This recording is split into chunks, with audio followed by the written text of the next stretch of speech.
big part of being president is pardon powers.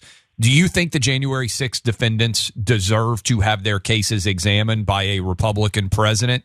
And if Trump, let's say, gets charged with federal offenses and you are the president of the United States, would you look at potentially pardoning Trump himself based on the evidence that might emerge of those charges?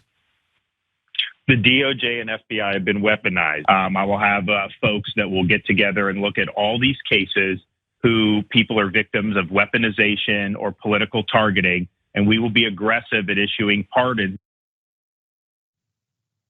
Yeah, even though DeSantis didn't specifically identify Trump, I'm sure he would love to get Trump voters on his side. And that includes, of course, jumping on the bandwagon and suggesting those who were convicted of January 6th offenses or who have been charged, arrested, so on and so forth, of promising them pardons or promising a second look at their cases. It's like, get out of here. Why did these Republican GOP candidates continue to cuddle up to these insurrectionists, to these coups? These are such problematic people, especially because a lot of them come from these places of white supremacy, which we have continued to see are an incredible threat to the safety and security of our nation, as well as just the future of humanity.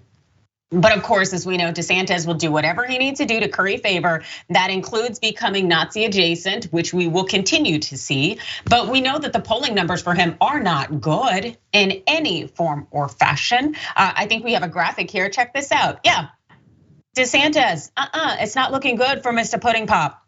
No, Trump is still having the upper hand here, even though Trump is spending all his time golfing, getting older, and getting hit with charges every single day. But we know that Ronnie will continue to try nonetheless. Mondale.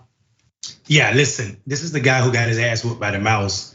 And now, I am so tired of Ron DeSantis tricking the world, pretending that he's the moral compass, talking about something, the federal government being weaponized. Isn't he the guy who used Florida taxpayer money to ship people from Texas borders to Martha's Vineyard, thinking he was doing a disservice, when in actuality, he helped those people out get the service they probably needed and it would have never gotten in Texas? Isn't he the guy that locked up black people that had felony convictions that thought they could go register to vote because his DMV said they could register to vote and then he charged them?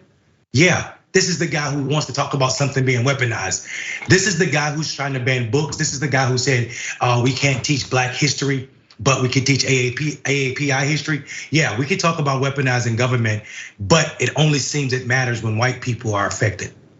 Oh, specifically Trump supporters.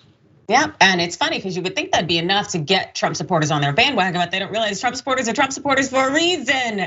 They have their master, they know the cult that they're in. They're not going to necessarily cuddle up to someone else.